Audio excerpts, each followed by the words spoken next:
നമസ്കാരം. പാക് അധീന കശ്മീരിൽ നടക്കുന്ന ജനകീയ പ്രക്ഷോഭങ്ങൾ സംബന്ധിച്ചുള്ള വാർത്തകൾ നമ്മുടെ മാധ്യമങ്ങളിൽ നിറയുന്ന ഒരു സമയത്ത് തന്നെ മറ്റൊരു വിഷയത്തിലേക്ക് കൂടി നിങ്ങളുടെ ശ്രദ്ധ കൊണ്ടുപോവുകയാണ്. നമ്മുടെ രാജ്യത്ത് മണ്ഡല പുനർനിർണയം സംബന്ധിച്ചുള്ള വലിയ ചർച്ചകൾ ഇപ്പോൾ ഉയർന്നു വരുന്നുണ്ട്. 133ാമത് ഭരണഘടനാ ഭേദഗതിയോടുകൂടി ഈ മണ്ഡല പുനർനിർണയം നടപ്പിലാക്കാനാണ് ഭരണകൂടം ലക്ഷ്യമിടുന്നത്. അപ്പോൾ ഈ മണ്ഡല പുനർനിർണയ ചർച്ചകളും പാക് അധീന കശ്മീരിലെ ഇപ്പോൾ നടക്കുന്ന പ്രതിഷേധ പ്രകടനങ്ങളും, അല്ലെങ്കിൽ പാക് അധീന കശ്മീർ ഇന്ത്യയുടെ ഭാഗമായി മാറുമോ, ഈ ഒരു ചോദ്യവും ഇപ്പോൾ പ്രസക്തമാകുന്നത് എന്തുകൊണ്ടാണ്? ആ സംഭവത്തെക്കുറിച്ചാണ് വിശദമായി പരിശോധിക്കാനുള്ളത്.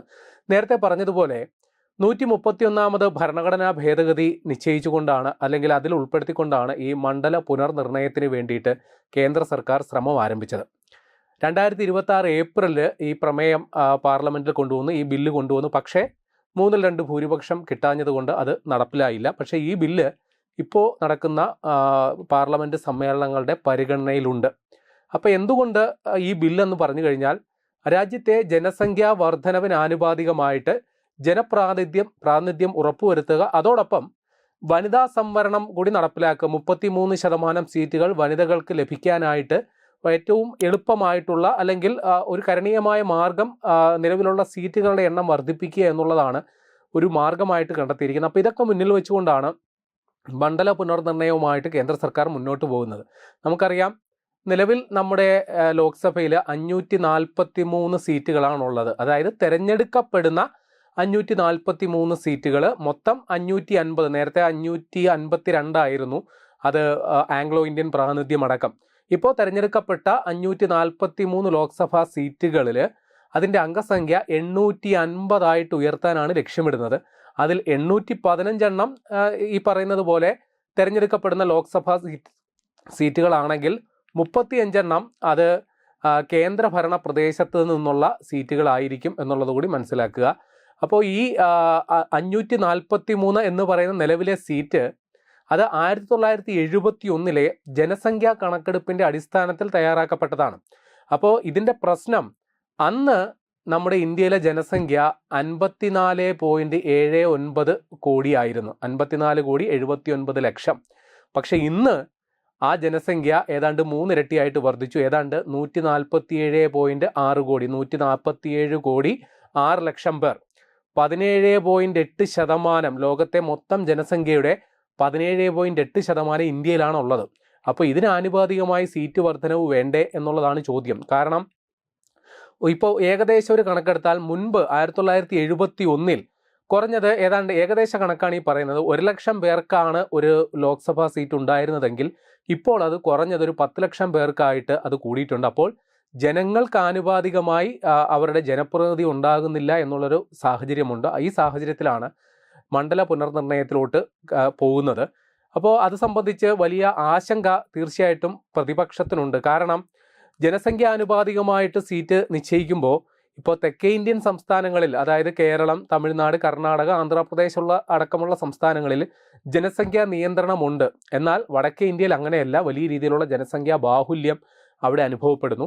അപ്പോൾ അതനുസരിച്ച് സീറ്റ് പുനർനിർണയിക്കുമ്പോൾ വടക്കേ ഇന്ത്യയിൽ ജനപ്രതിനിധികൾ അല്ലെങ്കിൽ ലോക്സഭാ സീറ്റുകൾ കൂടുകയും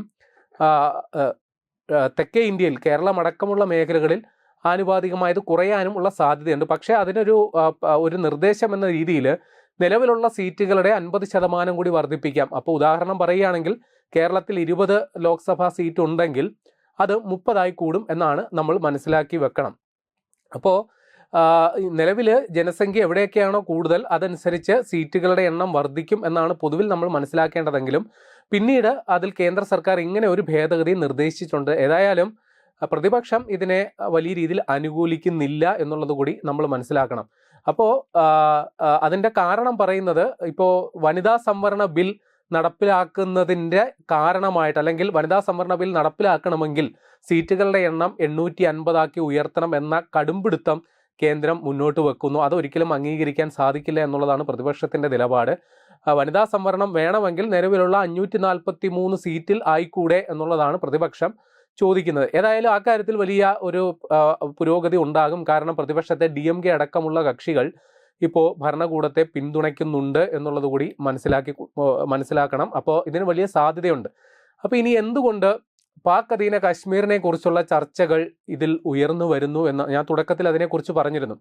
അപ്പോൾ എന്താണ് അതിൻ്റെ പ്രാധാന്യം എന്തെന്ന് വെച്ചാൽ, ഈ മണ്ഡല പുനർനിർണയം സംബന്ധിച്ചുള്ള ബില്ലിൽ പാക് അധീന കാശ്മീരിനെ കൂടി ഉൾപ്പെടുത്തിയിട്ടുണ്ട്. അപ്പോൾ പാക് അധീന കാശ്മീർ എന്ന് പറഞ്ഞാൽ അത് നിലവിൽ പാകിസ്ഥാന്റെ നിയന്ത്രണത്തിലുള്ളതാണ്. അവിടെ നമ്മൾ ഈ മണ്ഡല പുനർനിർണയവുമായി ബന്ധപ്പെട്ട ബില്ലിൽ പാക് അധീന കാശ്മീരിനെ കൂടി ഉൾപ്പെടുത്തിയിട്ടുണ്ട് എന്ന് പറയുന്നത് കൃത്യമായ ഒരു സന്ദേശമാണ്. പാക് അധീന കാശ്മീർ ഇന്നല്ലെങ്കിൽ നാളെ ഇന്ത്യയുടെ ഭാഗമായി തീരും എന്നുള്ളതാണ് അതുകൊണ്ട് ഉദ്ദേശിക്കുന്നത്. അപ്പോൾ ഇനി അവിടെ ഈ ബില്ലിൽ എന്താണ് വ്യവസ്ഥ ചെയ്തിരിക്കുന്നതെന്ന് വെച്ച് കഴിഞ്ഞാൽ, അവിടെ മണ്ഡല പുനർനിർണയം നടത്തുന്നതിനുള്ള മുൻകൂർ നിയമപരമായ ചട്ടക്കൂട് ഈ ബില്ലിലൂടെ ഒരുക്കിയിരിക്കുകയാണ്. അതായത് ചുരുക്കി പറഞ്ഞാൽ ഇത്രയേ ഉള്ളൂ, ഈ പാക് അധീന കാശ്മീർ ഇന്ത്യയുടെ നിയന്ത്രണത്തിലാകുന്ന മുറയ്ക്ക് ആ പ്രദേശങ്ങളിലെ മണ്ഡല പുനർനിർണയം നടത്താൻ തെരഞ്ഞെടുപ്പ് കമ്മീഷനെ ബില്ലിലൂടെ ചുമതലപ്പെടുത്തിയിരിക്കുന്നു എന്നുള്ളതാണ് മനസ്സിലാക്കേണ്ടത്. ഇപ്പോൾ പാക് അധീന കാശ്മീർ പോരാത്തതിന് ഇന്ത്യയുടെ സ്വന്തമായുള്ള കാശ്മീർ ഉണ്ടല്ലോ, അവിടെ നിലവിൽ 5 ലോക്സഭാ സീറ്റുകളാണ് ഉള്ളത് എന്നുള്ളത് മനസ്സിലാക്കണം. അത് പറയുകയാണെങ്കിൽ ബാരാമുള്ള, ശ്രീനഗർ, അനന്ത്നാഗ്, ഉധംപൂർ, ജമ്മു ഇത്രയും സീറ്റുകളാണ് നിലവിൽ ലോക്സഭാ സീറ്റുകളായിട്ടുള്ളത്. എന്നാൽ പാക് അധീന കാശ്മീർ ഇപ്പോൾ പാകിസ്ഥാന്റെ നിയന്ത്രണത്തിലായതുകൊണ്ട് അവിടെ നമുക്ക് ലോക്സഭാ സീറ്റുകളില്ല എന്നുള്ളത് കൂടി മനസ്സിലാക്കി വെക്കണം. എന്നാൽ ജമ്മു കാശ്മീർ നിയമസഭയിൽ ഇതല്ല അവസ്ഥ.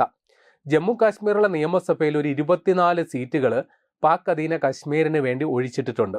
അപ്പോൾ ഇന്നല്ലെങ്കിൽ നാളെ അവിടെ ഇന്ത്യയുടെ നിയന്ത്രണത്തിൽ വരികയാണെങ്കിൽ ആ 24 സീറ്റുകൾ അത് അവിടെ തെരഞ്ഞെടുപ്പ് നടക്കും, അതിൽ നിന്ന് ജനപ്രതിനിധികൾ ഉണ്ടാകും, അവർ ജമ്മു കാശ്മീർ നിയമസഭയിൽ അവർ ഭാഗമാകും. നിലവിൽ അത് ഒഴിഞ്ഞു കിടക്കുന്നവ, വേക്കൻറ്റ് എന്ന രീതിയിലാണ് ഈ 24 സീറ്റുകൾ അടയാളപ്പെടുത്തി വെച്ചിരിക്കുന്നത്. അപ്പോൾ നമ്മൾ ഈ മണ്ഡല പുനർനിർണയ ബില്ലിൽ ലോക്സഭാ സീറ്റുകൾ മാത്രമല്ല, അപ്പോൾ ലോക്സഭാ സീറ്റുകൾ വർദ്ധിക്കുന്നതിന് ആനുപാതികമായി നിയമസഭാ സീറ്റുകളിലും വർധനവുണ്ടാകും എന്നുള്ളത് കൂടിയുണ്ട്. അപ്പോൾ ആ ഒരു ഘട്ടത്തിലാണ് ഞാൻ ഈ ജമ്മു കാശ്മീർ നിയമസഭയുടെ സീറ്റുകളുടെ കാര്യത്തിലും ആ രീതിയിൽ പറഞ്ഞത്. അപ്പോൾ ഈ പാക് അധീന കാശ്മീരിനെ കുറിച്ച് ഇപ്പോൾ നിരവധി ചർച്ചകൾ ഉയർന്നു വരുന്നുണ്ട്. നമ്മുടെ പ്രധാനമന്ത്രി മോദി തന്നെ അക്കാര്യത്തിൽ അദ്ദേഹത്തിന്റെ നിലപാട് വ്യക്തമാക്കിയിട്ടുണ്ട്. അദ്ദേഹം പറഞ്ഞത് ഇങ്ങനെയാണ്: പാകിസ്ഥാനുമായി എന്തെങ്കിലും തരത്തിലുള്ള ഉഭയകക്ഷി ചർച്ചകൾ നടക്കുന്നുണ്ടെങ്കിൽ അത് ഭീകരവാദം അവസാനിപ്പിക്കുന്നതിനെക്കുറിച്ചും പാക് അധീന കാശ്മീർ ഇന്ത്യക്ക് തിരികെ നൽകുന്നതിനെക്കുറിച്ചും മാത്രമായിരിക്കും. പാക് അധീന കാശ്മീർ നിയമപരമായി ഇന്ത്യയുടെ സ്വന്തമാണെന്നും അതിൽ യാതൊരുവിധ വിട്ടുവീഴ്ചയില്ലെന്നും അദ്ദേഹം വ്യക്തമാക്കിയിട്ടുണ്ട്. അപ്പോൾ ഇത് മോദിയുടെ വകയാണ്. ഇനി മറ്റൊരാൾ പറഞ്ഞിട്ടുണ്ട്, അത് അമിത്ഷായാണ്. അദ്ദേഹം പറഞ്ഞത് ഇങ്ങനെയാണ്: പാക് അധീന കാശ്മീർ ഇന്ത്യയുടേതാണെന്നും അത് തിരിച്ചു പിടിക്കുക എന്നത് ഇന്ത്യയുടെ അവകാശവും ലക്ഷ്യവുമാണെന്നും അമിത്ഷാ ഒരു വട്ടമല്ല പലവട്ടം പറഞ്ഞിട്ടുണ്ട്. ഇനി നമ്മുടെ പ്രതിരോധ മന്ത്രി രാജ്നാഥ് സിംഗ് പറഞ്ഞത് ഇങ്ങനെയാണ്: പാക് അധീന കാശ്മീരിലെ ജനങ്ങൾ അവിടുത്തെ പാകിസ്ഥാൻ ഭരണത്തിൽ മടുത്ത് സ്വയം ഇന്ത്യയോടൊപ്പം ചേരാൻ ആവശ്യപ്പെടുന്ന ദിവസം വിദൂരമല്ല. സ്വാഭാവികമായി രാജ്യത്തിന്റെ അതിർത്തികൾ വികസിക്കുമെന്നും രാജ്നാഥ് സിംഗ് പറഞ്ഞിട്ടുണ്ട്. അപ്പോൾ രാജ്നാഥ് സിംഗ് പ്രതിരോധ മന്ത്രിയാണെങ്കിലും അവിടെ ഒരു സൈനിക ഇടപെടലിനെ കുറിച്ചല്ല പറഞ്ഞത്. അവിടുത്തെ ജനങ്ങൾ തെരുവിലിറങ്ങി അവിടുത്തെ ഭരണകൂടത്തിനെതിരെ യുദ്ധം ചെയ്ത് അല്ലെങ്കിൽ അവരോട് സമരം ചെയ്ത് ഇന്ത്യയോടൊപ്പം ചേരും എന്നാണ് അദ്ദേഹം പറഞ്ഞത്. ഏതാണ്ട് അത് തന്നെയാണ് ഇപ്പോൾ പാക് അധീന കാശ്മീരിൽ നടന്നുകൊണ്ടിരിക്കുന്നത്. ഇനി മറ്റൊരാൾ കൂടി ഇക്കാര്യത്തിൽ നിലപാട് പറഞ്ഞിട്ടുള്ളത് RSSന്റെ സർസംഘ് ചാലക് മോഹൻ ഭാഗവതാണ്. RSSന്റെ പ്രഖ്യാപിത നയം അഖണ്ഡ ഭാരതം എന്നുള്ളതാണ്. അപ്പോൾ അതിനെ മുൻനിർത്തി അദ്ദേഹം പറഞ്ഞത്, വിഭജിക്കപ്പെട്ടു പോയ പ്രദേശങ്ങൾ വീണ്ടും ഇന്ത്യയുടെ ഭാഗമാകും. പാകിസ്ഥാൻ ഉൾപ്പെടെയുള്ള അയൽ രാജ്യങ്ങൾ നേരിടുന്ന പ്രതിസന്ധികൾ കാരണം ഇന്ത്യയുടെ അതിർത്തികൾ സാംസ്കാരികമായും ഭൗതികമായും വികസിക്കും. അപ്പോൾ അദ്ദേഹവും പറഞ്ഞതിൻ്റെ ഉള്ളടക്കം ഇത്രയേ ഉള്ളൂ: ഇന്ത്യയുടെ അയൽ രാജ്യങ്ങളിൽ പലതും ഇപ്പോൾ വലിയ സംഘർഷങ്ങൾ നിലനിൽക്കുന്നു. അപ്പോൾ അവിടെയുള്ള ജനങ്ങൾ സ്വയം വിടുതൽ പ്രഖ്യാപിച്ചുകൊണ്ട് ഇന്ത്യയുടെ ഭാഗമാകാനുള്ള നിലപാടെടുക്കുമെന്നാണ് അദ്ദേഹവും പറഞ്ഞത്. ഇനി നമ്മൾ കുറച്ച് ചരിത്രത്തിലേക്ക് പോകാം. ഈ പാക് അധീന കാശ്മീർ വാസ്തവത്തിൽ ഇന്ത്യയുടെ ഭാഗം തന്നെയാണ്. അതിന് കാരണം 1947 ഈ പാക് അധീന കാശ്മീർ അടക്കമുള്ള ആ കാശ്മീരിന്റെ ഭരണാധികാരിയായിരുന്ന മഹാരാജ ഹരിസിംഗ് ഇന്ത്യയുമായിട്ട് 1947 ഒരു ലയന കരാർ ഒപ്പുവെച്ചിട്ടുണ്ട്. അപ്പോൾ ഇന്ത്യ സ്വതന്ത്രമായപ്പോൾ ജമ്മു കാശ്മീർ അടക്കമുള്ള മേഖല ഒരു സ്വതന്ത്ര രാജ്യമായിട്ട് നിൽക്കാനാണ് തീരുമാനം എടുത്തത്. മതപരമായ വിഭജനം വന്നു, ഇന്ത്യയും പാകിസ്ഥാനുമായി വേർതിരിയപ്പെട്ടു. അപ്പോൾ ബ്രിട്ടീഷ് ഭരണകൂടം ഇന്ത്യൻ യൂണിയനിൽ ചേരാൻ നാട്ടുരാജ്യങ്ങൾക്ക് സ്വയം നിർണയ അധികാരമാണ് കൊടുത്തത്. അപ്പോൾ പല രാജ്യങ്ങളും സ്വയം നിർണയ അധികാരത്തിന്റെ പേരിൽ സ്വതന്ത്ര രാജ്യമായി നിലകൊള്ളാൻ തീരുമാനമെടുക്കുകയും പിന്നീട് അത് ഇന്ത്യൻ യൂണിയൻ്റെ ഭാഗമാകാൻ തീരുമാനമെടുത്തതാണ് ചരിത്രം. അപ്പോൾ ഇതേപോലെ 1947 ഈ മഹാരാജ ഹരിസിംഗ് ഇന്ത്യൻ യൂണിയനിൽ ചേരാനായിട്ട് ഒരു കരാർ ഒപ്പിട്ടു. അപ്പോൾ അതിൻ്റെ കാരണം ഈ ഇത്തരത്തിൽ ഇന്ത്യ പാകിസ്ഥാൻ എന്ന രണ്ട് രാജ്യങ്ങൾ രൂപീകരിക്കപ്പെട്ട ശേഷം പാകിസ്ഥാനിൽ നിന്നുള്ള പഷ്തൂൺ ഗോത്ര വിഭാഗം ഈ കാശ്മീർ പിടിച്ചെടുക്കാനായിട്ട് അവിടെ ഒരു സൈനിക മുന്നേറ്റം നടത്തി. ആ സമയത്ത് ആ രാജ്യത്തെ അല്ലെങ്കിൽ അവിടെ ഒരു ക്രമസമാധാന പുനഃസ്ഥാപനത്തിന് വേണ്ടി മഹാരാജ ഹരിസിംഗ് ഇന്ത്യൻ യൂണിയനുമായിട്ടൊരു കരാർ ഒപ്പിട്ടു. അങ്ങനെ 1947 ഒക്ടോബർ 26 അദ്ദേഹം ഇന്ത്യ അല്ലെങ്കിൽ കശ്മീർ ഇന്ത്യ ലയനം സാധ്യമാക്കിക്കൊണ്ടുള്ള ഒരു കരാറിൽ ഏർപ്പെടുകയും അന്ന് ഗവർണർ ജനറൽ മൗണ്ട് ബാറ്റൻ പ്രഭു അത് അംഗീകരിക്കുകയും ഈ കരാർ പ്രകാരം കശ്മീരിൻ്റെ പ്രതിരോധം, വിദേശകാര്യം, വാർത്താവിനിമയം അടക്കമുള്ള ചുമതലകൾ ഇന്ത്യക്ക് നൽകുകയും അല്ലെങ്കിൽ ഇന്ത്യക്ക് ചുമതലപ്പെടുത്തുകയും ചെയ്തിരുന്നു.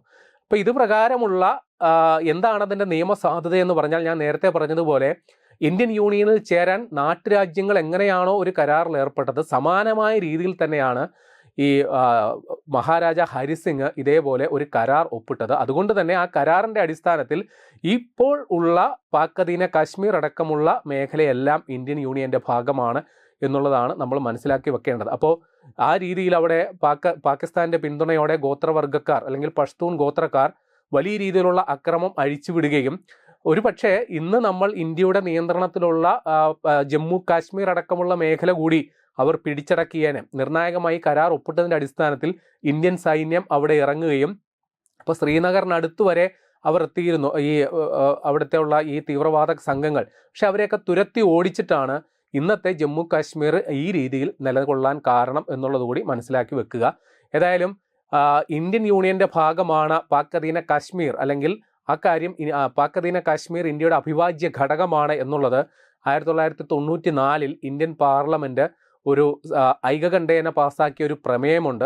അപ്പോൾ ഈ ഒരു പ്രമേയത്തിൽ ഊന്നി നിന്നുകൊണ്ടാണ് നമ്മൾ പുതിയ മണ്ഡല പുനർനിർണയവുമായി ബന്ധപ്പെട്ടുള്ള ബില്ലിലും പാക് അധീന കാശ്മീരിനെ കുറിച്ച് പ്രത്യേകമായി അതിൽ പരാമർശിച്ചിരിക്കുന്നത് എന്നുള്ളതോട് മനസ്സിലാക്കണം.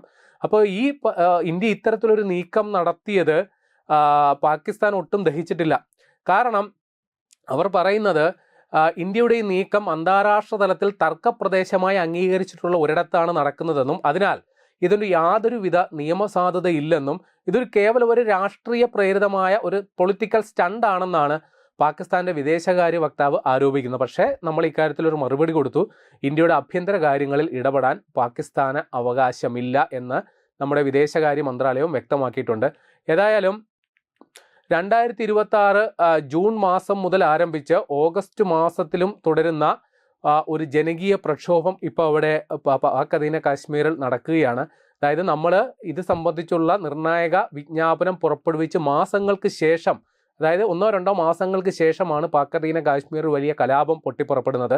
അതിപ്പോൾ സമീപകാലത്ത് പാകിസ്ഥാൻ വലിയ രീതിയിലുള്ള ആഭ്യന്തര വെല്ലുവിളികൾ നേരിടുന്നുണ്ട്. ബലൂചിസ്ഥാൻ ആയാലും ശരി, പഞ്ചാബ്, സിന്ധ് പ്രവിശ്യകൾ തമ്മിലുള്ള തർക്കമായാലും ശരി, പാക് അധീന കാശ്മീരിലെ സംഘർഷങ്ങളായാലും ശരി, അപ്പോൾ ഇത് പാകിസ്ഥാനെ വലിയ രീതിയിൽ പ്രതിസന്ധിയിലാക്കുന്നുണ്ട്. ഇപ്പോൾ പാക് അധീന കാശ്മീരിൽ Jammu Kashmir joint Awami action committee എന്ന ജനകീയ കൂട്ടായ്മയാണ് ഈ സമരങ്ങൾക്ക് നേതൃത്വം നൽകുന്നത്. അവർക്കെതിരെ ആ സമരത്തെ അടിച്ചമർത്താനായിട്ട് പാക് റേഞ്ചേഴ്സും സൈന്യവും വലിയ രീതിയിലുള്ള അടിച്ചമർത്തൽ നടത്തി. ഇതുവരെ ഏതാണ്ട് 90-ലധികം പേർക്ക് ഈ സൈനിക നടപടികൾ അല്ലെങ്കിൽ പോലീസിൻ്റെ നടപടികൾ ജീവൻ നഷ്ടമായിട്ടുണ്ട്. 100 കണക്കിന് പേര്, അതിൽ എത്ര എണ്ണം ഉണ്ടെന്ന് പോലും അറിയില്ല, അവർ ഇപ്പോൾ തടവിലാക്കപ്പെടുകയും ചെയ്യുന്നുണ്ട് എന്നുള്ളത് കൂടി മനസ്സിലാക്കി വെക്കണം. അപ്പോൾ അവർ ഈ തെരുവിലിറങ്ങാൻ കാരണം ഈ പാക് അധീന കാശ്മീരിൽ അസംബ്ലിയിൽ 53 സീറ്റുകൾ ഉള്ളതിൽ 12 എണ്ണം ഈ കാശ്മീരിൽ നിന്ന് ഈ സംഘർഷ സമയത്തൊക്കെ അവിടെ നിന്ന് അഭയാർത്ഥികളായി പോയവർക്ക് വേണ്ടി സംവരണം ചെയ്തു വെച്ചിരിക്കുകയാണ്. പക്ഷേ ഈ 12 സീറ്റുകളിൽ ഇപ്പോൾ മത്സരിക്കുന്നത് ഈ പാക് അധീന കാശ്മീരിലുള്ളവരല്ല, ഈ പാകിസ്ഥാൻ ഭരണകൂടത്തിൽ വലിയ സ്വാധീനമുള്ളവരാണ് അവിടെ മത്സരിച്ച് ജയിക്കുന്നത്. അങ്ങനെ തിരഞ്ഞെടുക്കപ്പെടുന്നവർ പാക് അധീന കാശ്മീരിൻ്റെ അജണ്ടകൾ നിശ്ചയിക്കുന്നു, ഞങ്ങളുടെ ഭരണത്തെ നിയന്ത്രിക്കുന്നു എന്നുള്ളതാണ് അവരുടെ പ്രധാന ആരോപണം. കൂടാതെ വലിയ രീതിയിലുള്ള വിലക്കയറ്റവും ഗോതമ്പിൻ്റെ വിലവർധനവും വൈദ്യുതി പ്രതിസന്ധിയും അടക്കമുള്ള ജനകീയ വിഷയങ്ങൾ ഉയർത്തിക്കൊണ്ടാണ് പാക് അധീന കാശ്മീരിൽ വലിയ കലാപം നടന്നുകൊണ്ടിരിക്കുന്നത്.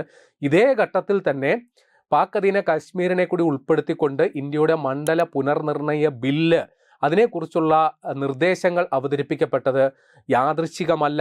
അത് കൃത്യമായ അജണ്ടകൾ മുന്നോട്ട് വെച്ചുകൊണ്ട് തന്നെയാണെന്ന് നിസ്സംശയം പറയേണ്ടി വരും. ഏതായാലും ഇന്നല്ലെങ്കിൽ നാളെ പാക് അധീന കശ്മീർ എന്നത് ഇന്ത്യയുടെ അവിഭാജ്യ ഘടകമായി മാറും, ഇന്ത്യയുടെ ഭാഗമായി മാറും എന്നുള്ളത് നിസ്സംശയം പറയാം. കാരണം അവിടെ ജനങ്ങളാണ് തെരുവിലിറങ്ങി സമരം ചെയ്യുന്നത്. ഇന്ത്യ അവിടെ ഇതുവരെ സൈനികമായ ഒരു വെല്ലുവിളി ഉയർത്തിയിട്ടില്ല. അവിടെ ജനങ്ങൾ ഇന്ത്യയിൽ നടക്കുന്ന നിരവധിയായ വികസന പ്രവർത്തനങ്ങൾ കണ്ട് അതിൽ വലിയ രീതിയിൽ ആകൃഷ്ടരാകുകയും തങ്ങളുടെ ദുരിത ജീവിതത്തിൽ വല്ലാതെ നിരാശാബോധത്തിൽ കഴിയുകയും ചെയ്യുന്ന ഈ സാഹചര്യത്തിൽ വലിയ താമസമില്ലാതെ ആ സ്വപ്നം യാഥാർത്ഥ്യമാകും എന്നുള്ളത് ഉറപ്പാണ്. അതിനുള്ള വഴിയൊരുക്കലായി ഈ മണ്ഡല പുനർനിർണയ ബില്ല് അത് ഉറപ്പായും അത് അങ്ങനെ തന്നെ ആകും എന്ന് കരുതാം. പക്ഷേ പ്രതിപക്ഷ കക്ഷികൾ അവരുടെ സ്വാർത്ഥമായ രാഷ്ട്രീയ താല്പര്യങ്ങൾ മുൻനിർത്തി, കാരണം വടക്കേ ഇന്ത്യയിൽ വലിയ രീതിയിൽ BJPക്ക് അനുകൂലമായ സീറ്റ് വർധന ഉണ്ടായാൽ തങ്ങൾക്ക് പതിറ്റാണ്ടുകളോളം ഇനി അധികാരത്തിലേക്ക് മടങ്ങി വരാൻ സാധിക്കില്ല എന്ന വലിയ രീതിയിലുള്ള ആശങ്ക മനസ്സിലുള്ളത് കൊണ്ടാണ് പ്രതിപക്ഷ കക്ഷികൾ ഈ നിർണായകമായ ബില്ലിനെതിരെ മുഖം തിരിഞ്ഞ് നിൽക്കുന്നത്. പക്ഷേ അതിനും ഒരു പോംവഴി സമീപ ദിവസങ്ങളിൽ ഉണ്ടാകും എന്ന് തന്നെയാണ് കരുതുന്നത്. ഏതായാലും അതിൻ്റെ കൂടുതൽ വിശദാംശങ്ങൾ അടുത്ത ദിവസങ്ങളിൽ ഉണ്ടാകും എന്ന് പ്രതീക്ഷിക്കാം.